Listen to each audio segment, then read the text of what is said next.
Página de abertura.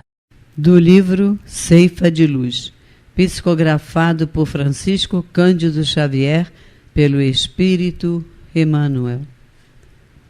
Número da mensagem: 8. Título: Legendas do Tribuno Espírita.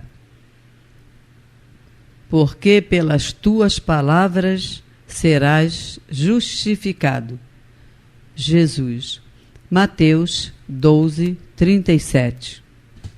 Cultuar a beleza verbalista nas alocuções ou explicações que profira, alicerçando, porém, a palavra nas lições de Jesus.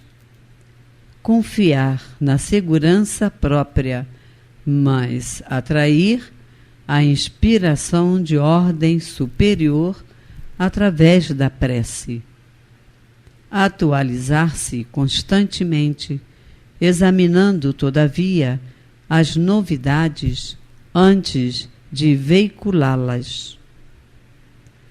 Reverenciar a verdade, contudo, buscar o lado bom das situações e das pessoas para o destaque preciso. Formar observações próprias, conduzindo, porém, as opiniões para o bem de todos. Aprender com as experiências passadas, estimulando simultaneamente as iniciativas edificantes na direção do futuro. Enaltecer ideias e emoções sem desprezar a linguagem compreensível e simples. Instruir o cérebro dos ouvintes, acordando neles, ao mesmo tempo, o desejo de cooperar no levantamento do bem. Falar construtivamente, mas ouvir os outros, a fim de lhes entender os problemas.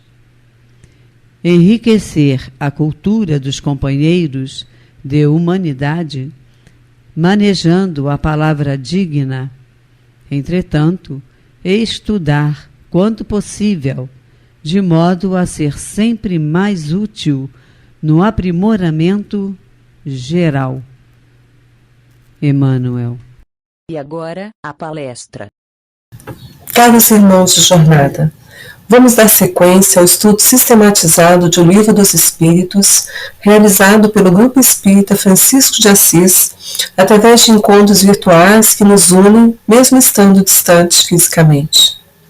Na qualidade de estudo sistematizado, é muito bom procurarem acompanhar semanalmente, na medida em que há uma sequência dos temas, e no caso de O Livro dos Espíritos, de perguntas, organizadas por Allan Kardec de forma sistemática e lógica, facilitando o entendimento dos temas. Assim, estamos na segunda das 4 partes de um livro intitulada No Mundo Espírita ou Mundo dos Espíritos, que é subdividida em 11 capítulos que tratam dos seguintes temas: Espíritos, encarnação dos espíritos, volta do espírito extinta à vida corpórea, à vida espiritual, pluralidade das existências, considerações sobre a pluralidade das existências, vida espírita, retorno à vida corporal, emancipação da alma, intervenção dos espíritos no mundo corpóreo, ocupações e missões dos espíritos e os 3 reinos. Estudaremos hoje as questões 300 a 333 do capítulo 7, que trata da volta do espírito à vida corporal, especificamente relativas ao subtítulo Prelúdio da Volta. Então vamos à questão 330. Kardec pergunta: sabem os espíritos em que época reencarnarão? Os espíritos respondem: pressentem-na, como sucede ao cego que se aproxima do fogo.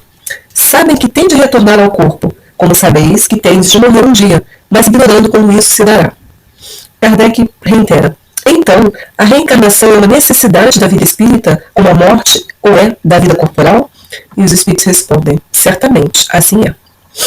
Então, a respeito da necessidade da reencarnação, na questão 166 do mesmo Livro dos Espíritos, ela se encontra dentro do capítulo da pluralidade das existências, uma das bases do Espiritismo. Kardec pergunta: como pode a alma, que não alcançou a perfeição durante a vida corpórea, acabar de depurar-se? Né? Nós sabemos que o objetivo da nossa vida, da nossa encarnação, é a perfeição. Mas e quem não consegue, né, durante a vida, a encarnação? Aí os espíritos respondem, sofrendo a prova de uma nova existência. Kardec continua, como realiza essa nova existência? Será pela sua transformação como espírito? E os espíritos respondem, depurando-se, a alma indubitavelmente experimenta uma transformação. Mas para isso necessária lhe é a prova da vida corporal. Kardec insiste. A alma passa então por muitas existências corporais? E os espíritos esclarecem taxativamente que sim, todos contamos muitas experiências. Os que dizem o contrário pretendem manter-nos na ignorância em que eles próprios se encontram. Esse é o desejo deles. Kardec então conclui questionando. Parece resultar desse princípio que a alma, depois de haver deixado o corpo, toma outro, ou seja, reencarna em novo corpo. É assim que se deve entender? Respondem os espíritos, evidentemente. Na questão seguinte, a 167, Kardec pergunta qual o fim objetivado com a reencarnação? Por que nós reencarnamos, né? E os espíritos respondem, expiação, melhoria progressiva da humanidade. Sem isto, onde há justiça? Quanto ao significado desse termo expiação, no livro intitulado Céu e Inferno, ou a Justiça Divina segundo o Espiritismo, da primeira parte da Nominal Doutrina, capítulo 7, intitulado As Penas Futuras segundo o Espiritismo, Código Penal da Vida Futura, uma excelente leitura, recomendo a todos. Há uma explicação do que é a expiação. Então, os espíritos esclarecem que expiação consiste nos sofrimentos físicos e morais que são consequência da falta cometida, seja desde a vida presente, seja após a morte da vida espiritual, seja numa nova existência corpórea, até que os traços da falta sejam apagados. Quer dizer, uma consequência, né? A plantação é livre e a colheita obrigatória. Tudo que nós fazemos de bem ou de mal, há uma consequência. Na questão seguinte a esta, 168, Kardec pergunta, é limitado o número de existências corporais ou o espírito reencarna perpetuamente? Os espíritos esclarecem. A cada nova existência, o espírito dá um passo adiante na cena do progresso, quando se acha despojado de todas as impurezas que tem, não há mais necessidade das provas da vida corporal. Na questão 169, Kardec indaga, é invariável o número das encarnações para todos os espíritos? Quer dizer, tem um número certo para todos os espíritos? E a espiritualidade esclarece que não. Aquele que caminha depressa, há muitas provas se forram. Todavia, sucessivas as encarnações são sempre numerosas. Porquanto o progresso é quase infinito. E nós evoluímos muito pouquinho, né, a grande maioria de nós, a cada encarnação. Questão 170. O que fica sendo o espírito depois de sua última encarnação? Quer dizer, quando ele consegue depurar todas as suas faltas, consegue evoluir e chegar à perfeição relativa que lhe cabe. Os espíritos esclarecem que então ele se torna um espírito bem-aventurado, um espírito puro. Bom, a próxima questão do nosso estudo de hoje é a 331. Kardec indaga. Todos os espíritos se preocupam com a sua reencarnação? A espiritualidade esclarece que muitos há que em tal coisa nem pensam, nem sequer compreendem.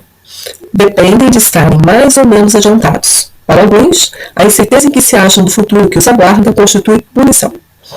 No capítulo anterior, que tratou da vida espírita, escolha de provas, na questão 263, Kardec indaga aos espíritos. O espírito faz a sua escolha logo depois da morte? E os espíritos esclarecem que não. Muitos acreditam na eternidade das penas, o que, como já vos disse, é um castigo. Imagina, né? Reconhecer as próprias faltas, né, que todos falhamos, todos ainda somos imperfeitos, e entender que por conta dessas faltas ficarão na eternidade sofrendo as penas por essas faltas. Para nós espíritas que sabemos que Deus é justo, mas acima de tudo misericordioso e jamais nos deixaria sofrer indefinidamente, temos esse consolo de que estamos fadados à felicidade, na medida que cedo ou tarde, cada qual seu tempo, todos alcançaremos a perfeição relativa que nos cabe. E ainda seguindo o nosso estudo, na questão 332, Kardec pergunta, pode o espírito apressar ou retardar o momento da sua encarnação? Reencarnação? Ao que os espíritos respondem, pode apressá-lo, atraindo-o por um desejo ardente. Pode igualmente distanciá-lo, recuando diante da prova, pois entre os espíritos também há covardes e indiferentes. Nenhum, porém, assim procede impunemente, visto que sofre por isso como aquele que recusa o remédio capaz de curá-lo.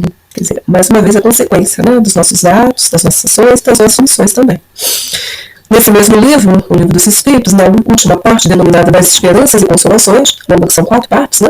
Capítulo 2, das penas e gozos futuros, expiação e arrependimento, Kardec separou questões relativas especificamente a esse tema. E lá nas questões 990 a 1002, quem puder ler posteriormente, será um complemento importante para esse estudo de hoje, do qual nós vamos destacar apenas alguns ensinamentos dos Espíritos. O arrependimento pode se dar no estado corporal e no estado espiritual, quando compreendemos a diferença entre o bem e o mal. Sendo pelo estado espiritual, o espírito arrependido deseja uma nova encarnação para se purificar, expiando suas faltas, né? A gente aprende lá e a gente vem aqui exercitar, passar pela prova, né? Para ver se a gente de fato aprendeu, expiar as nossas faltas também. A espiritualidade nos esclarece que quando nossa consciência nos mostra uma imperfeição, nós podemos sempre nos melhorar. Daí a importância fundamental do autoconhecimento, o qual devemos desenvolver, exercitando diariamente a autoanálise quanto às nossas atitudes e como devemos proceder para nos melhorar, pois todos temos que progredir incessantemente. Se nos observarmos detidamente e a nossa vida, verificaremos que o mal que vivenciamos resulta de nossas próprias imperfeições. Devemos buscar nos arrepender de todo o mal praticado e de nossas omissões também, pois não fazer o bem já é o mal. E pedir a Deus, através da prece, força e inspiração para seguirmos o melhor caminho sempre. A última questão do estudo de hoje, a 333, Kardec pergunta: se considerasse bastante feliz numa condição mediana entre os espíritos errantes e, consequentemente, não ambicionasse elevar-se, poderia o espírito prolongar indefinidamente esse estado? Os espíritos esclarecem que indefinidamente não. Cedo ou tarde, o espírito sente a necessidade de progredir. Todos têm que se elevar, esse é o destino de todos. No capítulo anterior, na questão 224, Kardec questiona o que é a alma no intervalo das encarnações. E os espíritos esclarecem que é espírito errante. Por isso, na pergunta, né, Kardec usa esse termo, espíritos errantes. Veja a importância do estudo sistematizado, né, de a gente conseguir ler do início ao fim. Então, é aquele que inspira, que aspira a novo destino, fica esperando. Quanto podem durar esses intervalos, né, entre desencarnou até encarnar novamente? Quanto pode durar esse intervalo? Os espíritos esclarecem que desde algumas horas até alguns milhares de séculos. Propriamente falando, não há um limite máximo estabelecido para o estado de erraticidade, que pode prolongar-se muitíssimo, mas que nunca é perpétuo. Cedo ou tarde, o espírito terá de volver a uma existência apropriada, purificá-lo das máculas de suas existências precedentes. Kardec ainda questiona: essa duração depende da vontade do espírito ou lhe pode ser imposta como expiação? Os espíritos respondem que é uma consequência do livre-arbítrio. Os espíritos sabem perfeitamente o que fazem, mas também, para alguns, constitui uma punição que Deus lhes inflige. Outros pedem que ela se prolongue a fim de continuarem estudos que só na condição de espírito livre podem efetuar-se com proveito. Então, por fim, não esqueçamos, né, considerações com relação a esse estudo de hoje, que o espírito não se transforma subitamente, nem mesmo após a morte do corpo. Né? A gente morre, a gente continua sendo aquele espírito que nós éramos enquanto encarnados. Né? A gente não tem uma súbita melhora por conta do desencarne. Também que todos ainda somos imperfeitos. Né? Então, olhar o defeito do outro, a dificuldade do outro, não nos faz ser melhor do que eles. Ao contrário, a gente precisa olhar para os nossos defeitos e procurar nos melhorar. Que a expiação se cumpre durante a existência corporal, mediante as provas que o espírito se acha submetido, e na vida espiritual pelos sofrimentos morais inerentes ao estado de inferioridade do espírito. Quer dizer, na erraticidade, enquanto espíritos apenas, sem o corpo físico, nós não teremos, por óbvio, os sofrimentos que o corpo físico nos traz. As dores do corpo físico, né, as necessidades do corpo físico, mas nós teremos sofrimentos morais, ou seja, arrependimentos, né, enfim, questões morais que são muito mais pungentes. Que só por meio do bem se repara o mal. Né? A gente pode se arrepender, a gente pode pedir perdão, a gente deve fazê-lo, mas a gente precisa praticar o bem, né, para reparar o mal feito. Que existe um duplo proveito para aquele que em vida se priva de alguma coisa, qual seja o mérito do sacrifício e o prazer de ver felizes os que lhe devem a felicidade. Que o prazer de dar é um dos mais puros e suaves cursos. Que a generosidade é uma grande aventura e independe do poder aquisitivo que se detém. Assim, pedindo a Deus Pai que nos fortaleça na fé para que possamos viver da melhor forma, fazendo todo o bem que pudermos, buscando vencer as nossas más tendências, perdoando as ofensas e os ofensores, evitando o julgamento do próximo, pois estamos todos a caminho, aprendendo e necessitados do exercício do verdadeiro amor, da generosidade, da paciência e do que há em nós de melhor, sempre, de forma que quando chegar a nossa hora de retornar da pátria espiritual e de novamente reencarnarmos no corpo físico, possamos estar em paz com nossa consciência. E se queremos nos preceder nesses retornos, tanto à espiritualidade quanto ao corpo físico, que possamos manter nossa fé inabalável de que Deus, que tudo sabe, está cuidando de nós a todo instante e não desampara nenhum dos seus filhos, de forma que aqui e no mundo espiritual nunca estamos sozinhos. Uma semana produtiva e feliz para todos.